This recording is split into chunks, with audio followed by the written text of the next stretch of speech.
کی تفاسیر بھی دیکھ لینا، اللہ توفیق دے۔ اور یہ وہ آیت کریمہ ہے جو پوری دنیا کے سامنے اور قیامت تک آنے والی نسلوں کے لیے مشعل ہدایت ہے۔ جو لوگ دنیا کے مالک بننا چاہتے ہیں، اللہ کی زمین کے وارث بننا چاہتے ہیں، وہ فارمولہ رب ذوالجلال بیان فرما رہا ہے۔ وہ فارمولہ یہ ہے، ایمان لا کر اللہ کی عبادت کر کر تمہارے لیے ضروری ہے یعبدوننی ولا یشرکون بی شیئا، صرف میری عبادت کرو اور میرے ساتھ کسی کو شریک۔ اے پاک پروردگار، بات تو یہیں ختم ہو گئی تھی، صرف میری ہی عبادت کرو۔ اما ہم ایمان لے آئے، عمل صالح کر لیے، کیا یہی کافی نہیں تھا؟ نہیں، ایسا بھی ہو سکتا ہے کہ تم نیک عمل بھی کرو، ایمان بھی لے آؤ، لیکن تم سے شرک بھی ہو سکتا ہے۔ میری عبادت بھی کرو، یعبدوننی، میری عبادت بھی کر سکتے ہو، لیکن شرک شیطان تمہیں ملوث کر سکتا ہے۔ اللہ فرماتا ہے کہ یعبدوننی ولا یشرکون بی شیئا، تمہیں اللہ کی عبادت بھی کرنی پڑے گی اور میرے ساتھ کسی کو شریک۔ جب تم یہ کرو گے چار کام تو اللہ تمہیں ملک دے گا، خلافت دے گا، حکومت دے گا، سلطنت دے گا، دین غالب کرے گا، امن اور شانتی اللہ تبارک تعالیٰ پیدا فرمائے گا۔ ٹھیک ہے، یہ فارمولے ہیں زمین کے مالک بننے کے۔ لوگوں آنکھیں کھولو، رب کا قرآن تمہیں اپنا وعدہ دے رہا ہے، یہ وعدہ ہے، اور جس دن ہم اپنے اس میں کامیاب ہوں گے انشاءاللہ اللہ تبارک تعالیٰ ہمیں ضرور اس ملک کی چابی دے گا۔ جس طرح مملکت سعودی عربیہ میں محمد بن عبد الوہاب رحمۃ اللہ علیہ اور محمد بن سعود رحمۃ اللہ علیہ، ان دونوں نے مل کر اللہ کی توحید کو غالب کیا،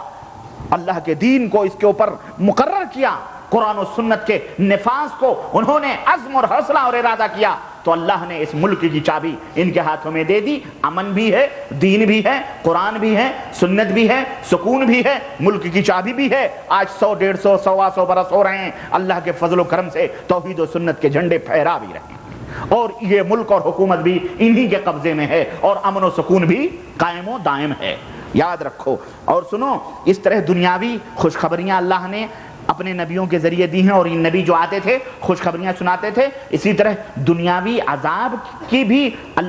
دنیاوی عذاب سے بھی اللہ کے بندوں کو ڈراتے تھے کہ اے لوگو، اگر تم مخالفت کرو گے میری، اگر تم اللہ کی دعوت کے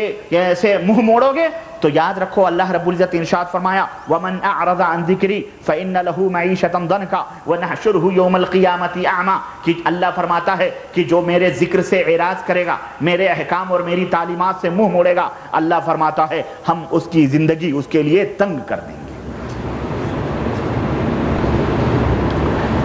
یہ رب کا فرمان ہے،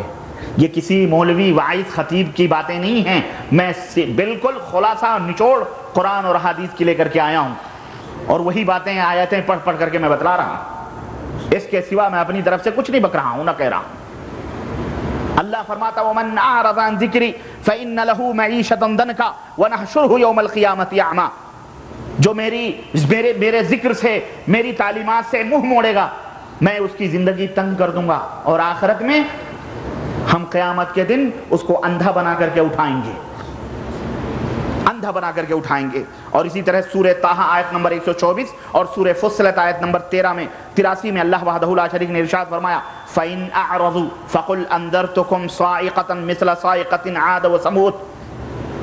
اے نبی اگر یہ لوگ آپ کی دعوت سن کر منہ موڑتے ہیں، سرکشی اختیار کرتے ہیں، اعراض کرتے ہیں، تو ان سے فرما دیجئے، ان سے کہہ دیجئے کہ اے دنیا کے لوگوں، میں تمہیں اسی عذاب سے، اسی بجلی سے ڈرا رہا ہوں جو عذاب قوم عاد اور قوم سمود پر اللہ تبارک تعالیٰ نے نازل فرمایا۔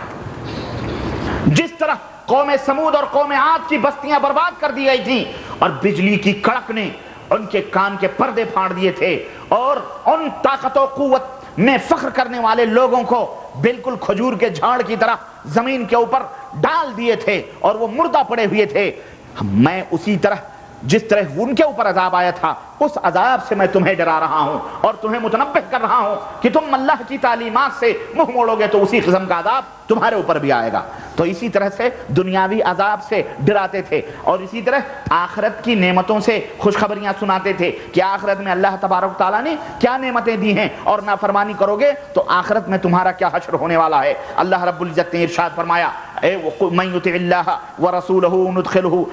یدخلہ جنات تجری من تحتها الانہار خالدین خالدین فیہا وذالک الفوز العظیم، کہ جو لوگ اللہ کی اطاعت کریں گے، رسول کی اطاعت کریں گے، اللہ تبارک و تعالیٰ انہیں ایک ایسے باغات میں، ایک ایسی جنت میں داخل فرمائے گا جس کے نیچے سے نہریں بہ رہی ہیں، جس کے نیچے سے اللہ نے یہ دودھ کی نہریں ہیں، یہ شہد کی نہریں ہیں، یہ آب کوثر کی نہریں ہیں، اور ماشاءاللہ یہ جو ہے یہ نہریں بہ رہی ہیں، اللہ اکبر، اور ان نعمتوں سے یہ جو ہے وہ فیضیاب ہوں گے اور تختوں کے اوپر بیٹھے ہوئے ہوں گے۔ خالدین فیہا، اے اللہ ہمیشہ ہمیشہ رہنا ہے یا کبھی نکلنا ہے؟ اللہ فرما رہا ہے ہمیشہ ہمیشہ اسی کے اندر رہو گے، وذالک الفوز العظیم، اور یہ سب سے عظیم کامیابی ہے۔ تو میرے عزیزو، اللہ اور اس کے یہ نبی اور رسول جو آتے تھے وہ اس قسم کی آخرت کی خوشخبریاں سناتے تھے، اور اسی سورہ نساء آیت نمبر 13 اور اسی طرح سورہ نساء آیت نمبر 14 کے اندر اللہ رب العزت نے فرمایا کہ یہ رسول جو آتے تھے یہ آخرت سے ڈراتے بھی تھے، عذاب سے ڈراتے بھی تھے۔ چنانچہ اللہ فرماتا ہے وَمَن يَعْصِ اللَّهَ وَرَسُولَهُ وَيَتَعَدَّ حُدُودَهُ يُدْخِلْهُ نَارًا خَالِدًا فِيهَا وَلَهُ عَذَابٌ مُهِينٌ، کہ جو اللہ اور اس کے رسول کی نافرمانی کرے گا اور جو حدود اور دائرے اللہ اور اس کے رسول نے بنا دیے ہیں، جو دائرہ اللہ اور اس کے رسول نے، آج ہم نے کتنے دائرے بنائے ہیں؟ بتاؤ، اللہ رسول کا جو دائرہ ہے وہ تمہیں پسند نہیں ہے؟ دائرہ کس کو کہتے ہیں؟ لکشمن ریکھا سمجھو اس کو، لکشمن ریکھا، رام نے لکشمن ریکھا کھینچی، لکشمن نے کھینچا تو نہیں سیتا سے کہ اگر اس کو کراس کرو گی تو پھر خیر نہیں، کراس کر لی، راون بھر کے لے کے چلا گیا۔ بعض روایتوں میں آتا ہے کہ وہ پہلے سے دونوں ایک دوسرے کو جانتے تھے، اس لیے اچھل گئی، وہ نکل گئی اپنے آشنا کے ساتھ، خود کتابوں میں ان کے لکھا ہو، بہرحال وہ ان کا دھرم ہے، میں اس کو کیا کہوں۔ عرض کرنے کا مطلب یہ ہے کہ اس نے اپنے ایک ریکھا کی مخالفت کی، وہ اس کا حشر یہ ہو گیا۔ تو اللہ اور اس کے رسول نے جو دائرے بنائے ہیں، جو ریکھا کھینچی ہوئی ہے، جو لکیر، وَمَن يَتَعَدَّ حُدُودَهُ، اللہ اور اس کے رسول کے جو یہ حدود ہیں اس کو تم کراس نہیں کرنا، بس تمہاری منمانی نہ کسی امتی کی، جس طرح تم امتی، اسی طرح نبی کے بعد جتنے لوگ تھے سارے، نبی کے علاوہ جتنے لوگ تھے سارے امتی تھے۔ نبی نے جو ریکھا کھینچی ہے، نبی جو لائن بنائی ہے، اللہ اور اس کے رسول کے جو حدود ہیں، ان حدود سے تجاوز اگر کرو گے، اللہ فرماتا ہے یدخلہ نارن، اللہ انہیں ایسے جہنم کے اندر داخل فرمائے گا، ایسے آگ میں داخل فرمائے گا، خالدن فیہا، ہمیشہ ہمیشہ اسی کے اندر رہیں گے، وَلَهُ عَذَابٌ مُهِينٌ، اور بڑا ہی رسوا کن اور ذلت ناک عذاب اس کے اندر دیا جائے گا ان کو۔ اللہ ہمیں اللہ رسول کے حدود سے کراس کرنے اور اسے پھلاگنے سے محفوظ رکھے، آمین یا رب العالمین۔ اسی طرح سے وہ بشارت اور دونوں خوشخبریاں، اسی طرح اللہ کے نبی اور اللہ کے رسول یہ دونوں اسلوب اور دونوں ہتھیار رکھ کر کے اللہ کی دعوت و تبلیغ کرتے تھے۔ ایک ذمہ داری ان کی یہ تھی کہ جنت کی خوشخبریاں اور اللہ کے عذاب اور اس کے گرفت سے ڈرانا، یہ ان کی ذمہ داری۔ تیسری ذمہ داری، چوتھی ذمہ داری ان کی کیا تھی؟ ان کی چوتھی ذمہ داری یہ تھی کہ دلوں کے اندر جو ناپاکیاں، جو شرک کی گندگیاں اور آلائشیں اور بد اخلاقیاں، کریکٹرز کے اندر جو کچھ برائیاں تھیں، کردار، تہذیب اور تمدن جو کچھ بالکل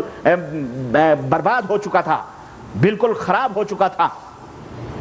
یہ اللہ کے جو رسول ہوتے تھے یہ آتے تھے اور اس کی اصلاح کرتے تھے، نفسوں کو پاک و صاف کرتے تھے، تزکیہ نفس کرتے تھے، نفس کو پاک و صاف کرتے تھے۔ چنانچہ ان کا ایک کام یہ بھی تھا، انہیں ظلمات سے نکال کر روشنیوں میں لاتے تھے، کیونکہ شیطان تاریکیوں کی طرف بلاتا ہے، اور اللہ کے جو رسول ہوتے تھے وہ اللہ کے نور اور اللہ کے ہدایت کی طرف بلاتے تھے۔ اللہ نے قرآن کریم سورہ بقرہ آیت نمبر 257 میں ارشاد فرمایا، اللہ ولی الذین آمنوا یخرجہم من الظلمات الی النور، اللہ مومنوں کا دوست ہے، اللہ مومنوں کا دوست ہے، انہیں تاریکیوں سے نکال کر روشنی کی طرف لاتا ہے۔ اللہ رب العزت نے ایک جگہ اور ارشاد فرمایا، هو الذی بعث فی الامیین رسولا منہم یتلو علیہم آیاتہ، وہ اللہ وہ ہے جس نے امیوں میں ان پڑھوں میں ایک رسول کو بھیجا، اور وہ رسول بھی امی، کبھی قلم اٹھانا بھی نہیں جانتا، وہ رسول نہ لکھنا جانتا، نہ میاں جب وہ کچھ نہیں لکھنا پڑھنا جانتا تھا تو عالم یہ ہے کہ اس کے اوپر اتہامات لگائے گئے، لیکن اگر وہ رسول لکھنا پڑھنا جانتا تو آج نہ جانے کیا کیا اس کے اوپر الزامات لگائے جاتے کہ نہیں لگائے جاتے۔ اللہ نے اسی لیے اپنے نبی کو ان پڑھ رکھا تھا تاکہ دنیا کے لوگ یہ نہ سمجھیں کہ یہ جو کلام نبی کے منہ سے نکل رہا ہے یہ کلام خود اس نبی کا بنایا ہوا ہے، بلکہ یہ کلام عرش والے کا کلام ہے۔ اسی لیے اللہ نے قرآن کے اندر جا بجا چیلنج بھی کیا ہے، فَأْتُوا بِصُورَةٍ مِّن مِّثْلِهِ، اگر تمہیں طاقت و قوت ہے تو اے دنیا عرب جو اپنے آپ کو سب سے بڑا زبان دان سمجھتے ہو اور زبان کی معرفت تمہارے پاس ہے اور ساری دنیا کو اپنے سوا گونگا سمجھتے ہو، تمہیں ہم چیلنج کرتے ہیں کہ اس کی طرح ایک صورت بنا کر کے لے آؤ۔ میاں صورت تو صورت ہے، اللہ نے فرمایا ایک آیت ہی بنا کر کے لے آؤ۔ لیکن آج تک دنیا مجبور ہے، بڑے بڑے ادبا، بڑے بڑے انہی عرب کی سرزمینوں میں شعرا اور زبان کی معرفت رکھنے والے پیدا ہوئے، لیکن آج تک قرآن کی ایک آیت کی طرح کوئی آیت بھی بنا کر کے نہ لا سکے، آج جو مجبور رہے۔ تو اللہ رب العزت ارشاد فرماتا ہے کہ امیوں میں ہم نے ایک رسول کو بھیجا، وہ بھی ان پڑھ، اس کا کام کیا تھا؟ یتلو علیہم آیاتہ، وہ اپنے رب کی آیتوں کی تلاوت کرتا تھا، انہیں پڑھ پڑھ کر کے سمجھاتا ہے، ویزکیہم، اور انہیں پاک و صاف کرتا ہے۔ کس چیز سے پاک و صاف کرتا ہے؟ ان کے دلوں کو نفیس بناتا ہے، شرک اور خرافات، بد اخلاقیاں، رذائل، بیڈ کیریکٹرز، جتنی بھی برائیاں سماجی، معاشرتی، اخلاقی اور گھریلو جو بھی بدی شریعت کی نظر میں بری ہے، اس سے ان کو نکال کر اللہ وحدہ لا شریک کی تعلیمات سے ان گندگیوں کو پاک و صاف کرتا ہے۔ وَيُعَلِّمُهُمُ الْكِتَابَ وَالْحِكْمَةَ، اور انہیں کتاب و سنت کا درس دیتا ہے، کتاب و سنت کی تعلیم دیتا ہے، کتاب و سنت، کتاب قرآن کریم کی تعلیم دیتا ہے، اور جو ہم نے اس کو وحی کی ہے، اس حکمت عطا فرمائی ہے، اس حکمت کی تعلیم دیتا ہے ان کو۔ وَإِن كَانُوا مِن قَبْلُ لَفِي ضَلَالٍ مُبِينٍ، حالانکہ وہ اس سے پہلے کھلی ہوئی گمراہیوں کے اندر تھے۔ تو نبوت کا ایک کام رسولوں کا یہ بھی ہوتا تھا کہ وہ قلوب کو پاک و صاف کرتے تھے اور اللہ کے کلام سے پاک و صاف کرتے تھے، اللہ کی تعلیمات سے پاک و صاف کرتے تھے۔ آج ہمارے ہاں تزکیہ نفس اور نفس کی پاکی کے نہ جانے کون کون سے ڈھنگ لوگوں نے اختیار کیے ہوئے ہیں۔ اللہ اور اس کے رسول نے جو طریقہ بتلایا ہے نفس کو پاک و صاف کرنے کا، ان صوفیوں کو وہ طریقہ پسند نہیں ہے، تو پھر قرآن کو بھی بند کروا دیتے ہیں، حدیث کو بھی بند کروا دیتے ہیں، اور کہتے ہیں کہ دائیں طرف سے اور بائیں طرف سے اللہ اس طرح سے نکالو کہ دل سے نکلے اور بائیں طرف سے پسلی سے پتہ نہیں کیسے کیسے، الحق ہو، پتہ نہیں کیسے کیسے، کہتے ہیں اس سے دل پاک ہوتا ہے۔ یہ ضربیں لگاؤ، کیا لگاؤ؟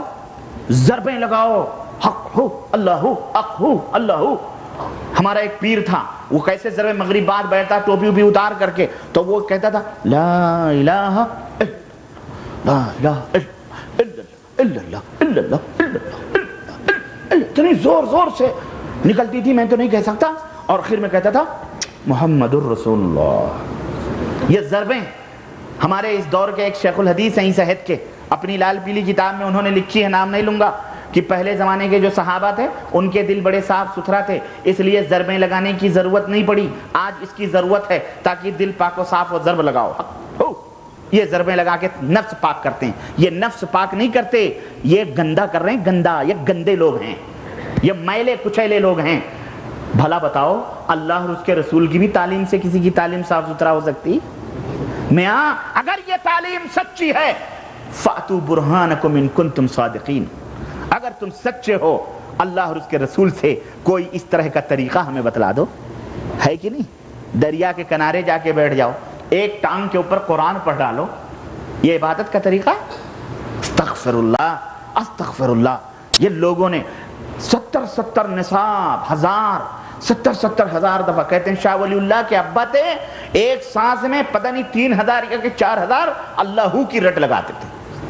3000 یا 5000 پتہ نہیں، تبلیغی نصاب میں لکھا ہوا، اللہ ہی بہتر جانے۔ بہرحال چلو وہ نام بھی نکل گیا میری زبان سے، میں نہیں لینا چاہتا لیکن وہ آ گئی بات۔ بہرحال استغفر اللہ، اس طرح کی باتیں ایک سانس حرام ہے، حرام۔ صوفیوں نے انہی سادھوؤں سنتوں سے وہ مالائیں تسبیح لی۔ ایک صاحب ملے راستے میں چلتے ہوئے، تسبیح پڑھتے جا رہے، میں نے کہا السلام علیکم، وعلیکم السلام، میں نے کہا فلانی جگہ میرا درس ہے تشریف لائیں۔ اب وہ تسبیح بھی گر رہی ہے اور کہہ رہے نہیں میرے پاس وقت نہیں ہے اور میں اپنی دکان میں جا رہا ہوں۔ میں نے کہا تشریف لائیں بھائی، کہنے لگے نہیں میں اپنی دکان میں جا رہا ہوں۔ تو میں نے کہا کہ تسبیح کے دانے کیوں گرا رہے ہو یار، بات کرو۔ کہہ رہے ہیں کہ وہ دل تو ہمارا پڑھتا ہے نا، دل پڑھتا ہے۔ استغفر اللہ ہے۔